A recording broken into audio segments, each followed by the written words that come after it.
Jason, I need to ask you a very serious question. And honestly, I've been waiting all week to ask this. Why does English keep changing the word be? I'm not even joking. When I first started learning English, I thought the difficult part would be vocabulary.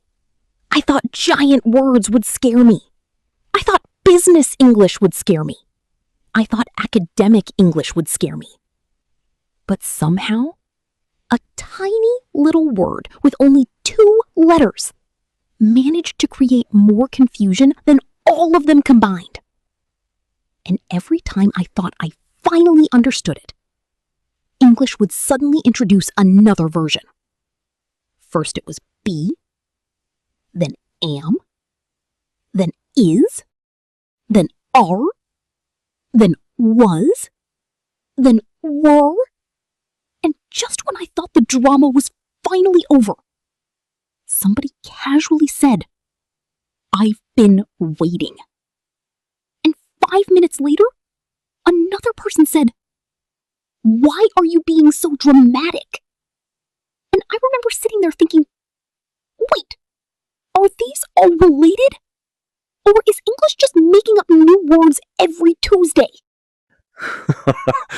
Honestly, Amy, I think every English learner has had that exact moment. Because what's funny is that native speakers don't even realize they're doing it. We throw these words into conversations all day long. We say things like, "I've been busy. I want to be successful. You're being ridiculous." And we never stop to explain why. We just keep talking, while English learners are sitting there trying to solve a mystery. Exactly! And that's the frustrating part. I usually understand the sentence. I understand the message. But somewhere inside my brain, there's always this tiny detective asking, okay, but why that version? Why be? Why not been? Why not being? What's the secret? Well, today we're finally solving that mystery. And the good news is, it's much easier than people think. Because these 3 words aren't random. They're actually telling 3 completely different stories. Oh, now you've got my attention. Because the second somebody says, this grammar rule is actually a story, I immediately become interested. You know what's funny, Jason? A few weeks ago, I was visiting my cousin's house, and her 7-year-old daughter asked me a question that completely caught me off guard. She looked at me very seriously, crossed her arms, and said, "Amy, what did you want to be when you were little?" Now, first of all, why are children so direct? They ask questions with absolutely no warning, no preparation, no escape route. Just boom, question. That's because children operate like investigative journalists. They don't care if you're ready. They want answers immediately. Exactly. And suddenly I started thinking about all my childhood dreams. And honestly, my career plans were completely ridiculous. 1 month I wanted to be a singer. The next month I wanted to be a chef. Then I wanted to be a detective. Then a veterinarian. Then an actress. And for a brief period of time, which is still embarrassing to admit, I genuinely believed I was going to become a professional chocolate tester. Honestly, that's still the best career option you've mentioned. I'd apply immediately. Right? But here's what made me laugh. Every single dream started with exactly the same words. I want to be. I want to be a singer. I want to be famous. I want to be successful. I want to be rich. I want to be happy. And then it suddenly hit me. Adults do exactly the same thing. Or just slightly less dramatic about it. Maybe. Sometimes. Only slightly. Adults still have giant dreams. They just sound more professional. Instead of saying, "I want to be a superhero," we say, "I want to be financially independent." Exactly. Instead of saying, "I want to save the world," We say, I want to be a better leader, or I want to be healthier, or I want to be fluent in English, or I want to be more confident. And all of those sentences have something important in common. They're not talking about today. They're talking about tomorrow, next month, next year, a future version of ourselves, somebody we're trying to become. And that's one of the biggest secrets about be. When native speakers... All right, Jason, let's talk about the mysterious cousin of be, the word that seems to appear in every podcast, every movie, every interview, and every conversation.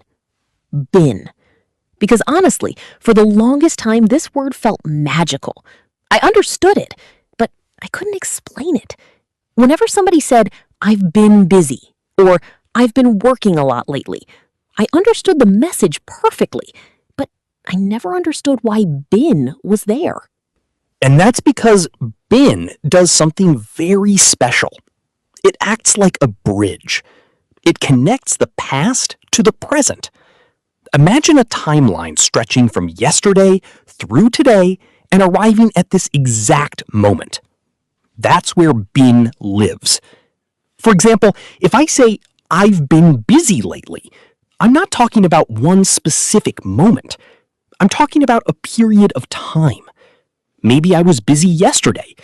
Maybe I was busy this morning. Maybe I was busy an hour ago. And I'm still busy now. So instead of describing a single moment, it's describing an experience across time. Exactly. And that's why native speakers use it constantly. Because life isn't one moment. Life is a collection of moments connected together. And been helps us talk about those experiences. You know what? That suddenly explains one of the most common questions in English. How have you been? People ask that question everywhere. When you meet an old friend, when you call a family member, when you reconnect with somebody after a long time, it's always, how have you been? Exactly. And notice that they're not asking about this exact second. They're asking about your journey, your experiences, your life since the last time they saw you. Which is why people answer, I've been busy. I've been traveling. I've been working. I've been learning English. They're giving a summary of a period of time. Wow! I think that's the first time been has actually felt simple. It's not just grammar. It's a life update. A bridge between the past and the present. Exactly. And once you start noticing that pattern, you'll hear been absolutely everywhere. You know what's funny, Jason? Now that we're talking about been, I suddenly realize that native speakers use this word when they're catching up with people. And honestly, once you notice it, you start hearing it everywhere. In fact, I think there should be an official rule somewhere that says if two people haven't seen each other for more than 3 months, the conversation must begin with exactly the same question. How have you been? Because seriously, whether it's an old friend, a former coworker, a cousin, or even somebody you randomly run into at the supermarket, that question always appears. And what's interesting is that nobody is really asking about this exact moment. They're not asking, how are you right now at 3:42 p.m. on a Tuesday afternoon?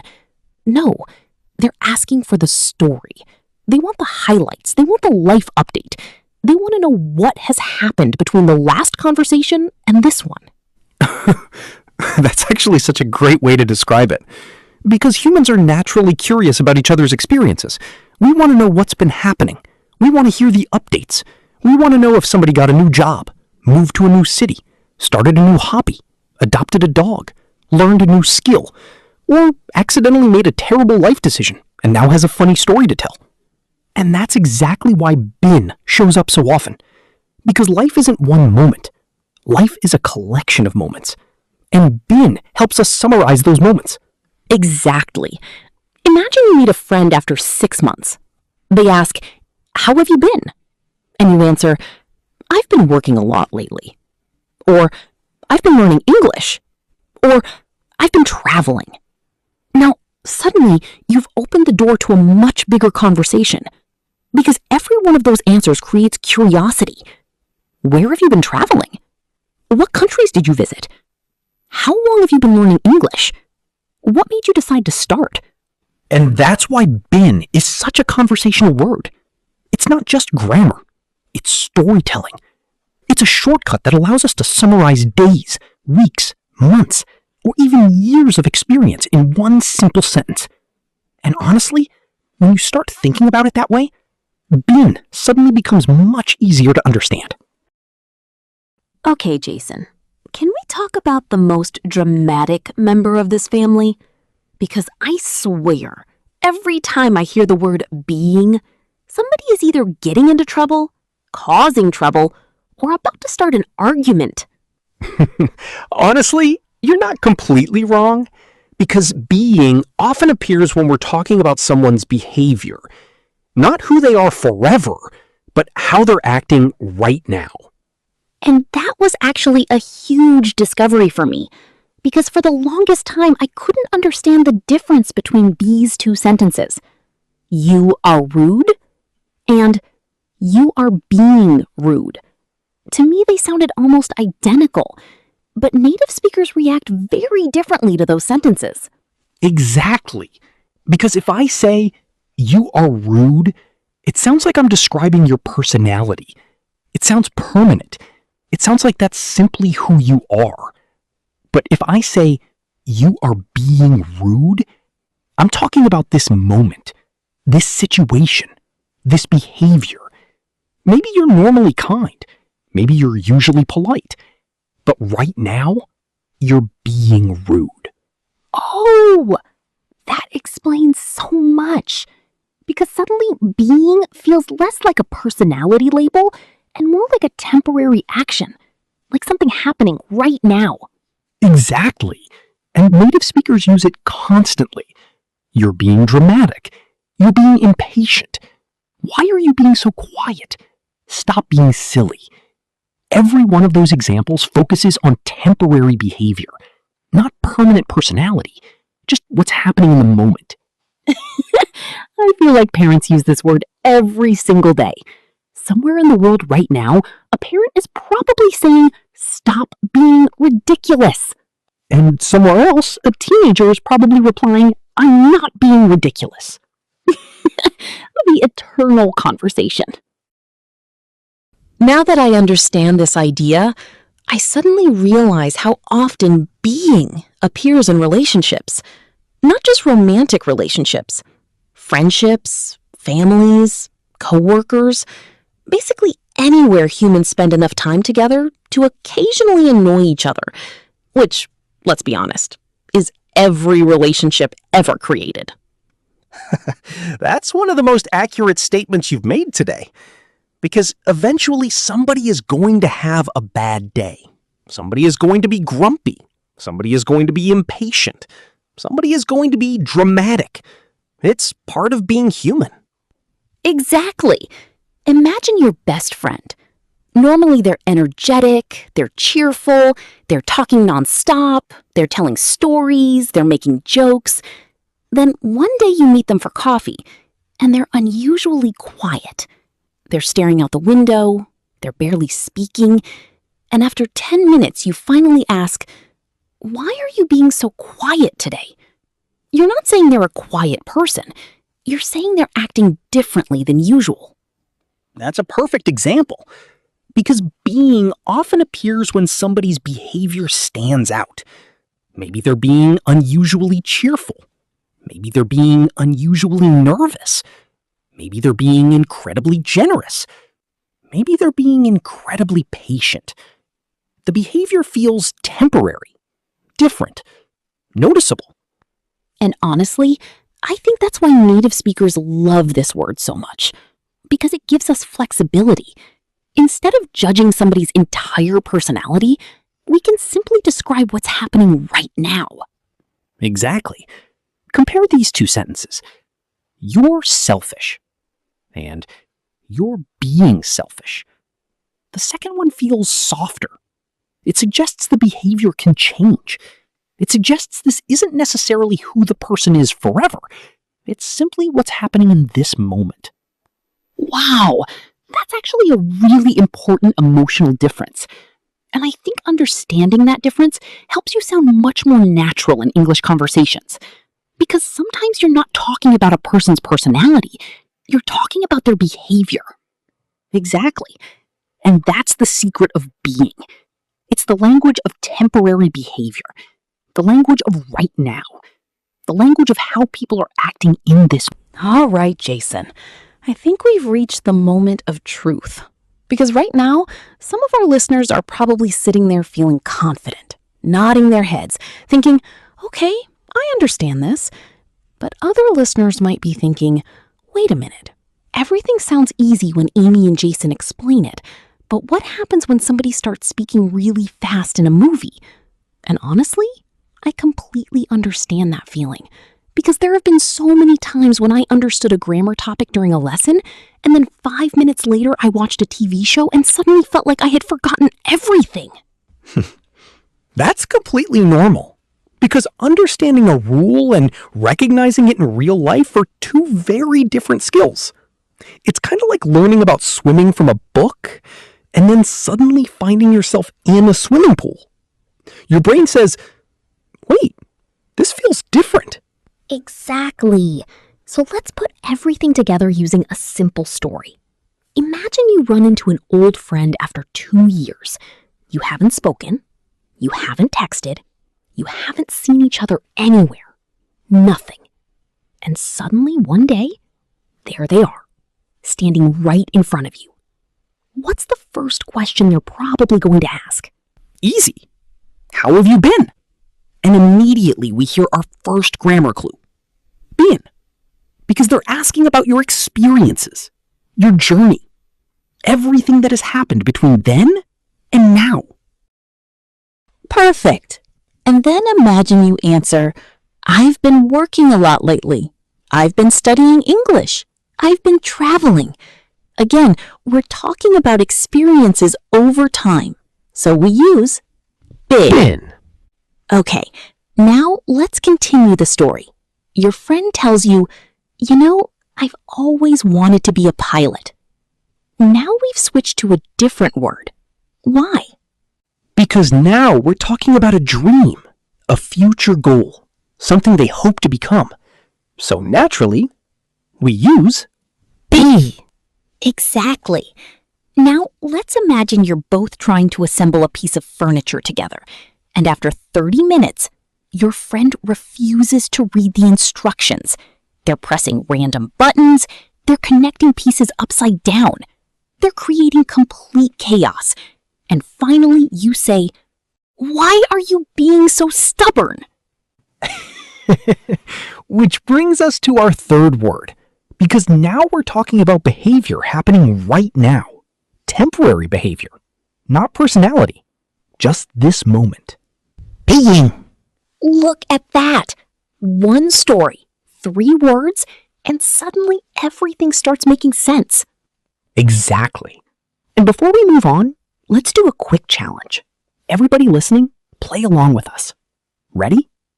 I want to more confident when speaking English. Be. I've practicing every day. Been. Why are you so quiet today? Being. Look at that. You're becoming grammar superheroes. I don't know about superheroes, but at least we're surviving English. All right, everybody, this is one of my favorite parts of every episode because this is where listening becomes speaking.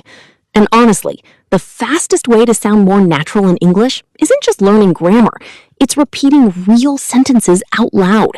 So wherever you are right now, whether you're walking, driving, cleaning the house, or pretending to work while secretly listening to this podcast, repeat after us.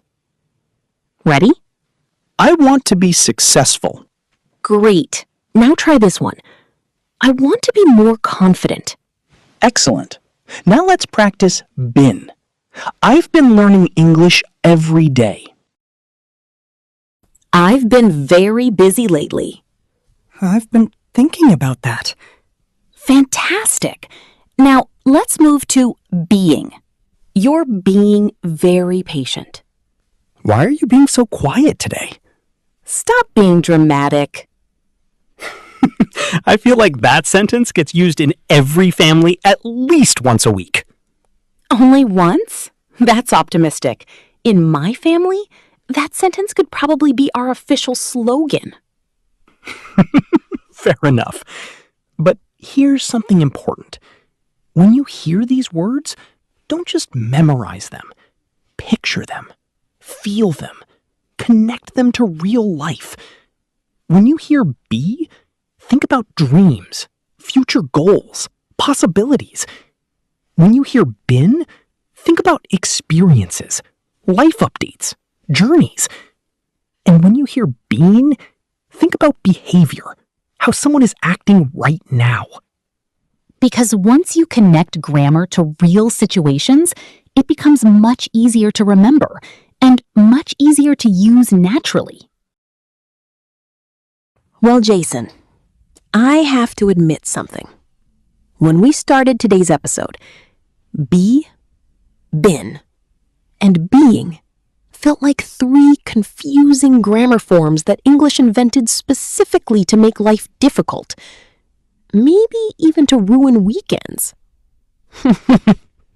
Honestly, sometimes English does have that reputation. But now, they actually feel surprisingly logical.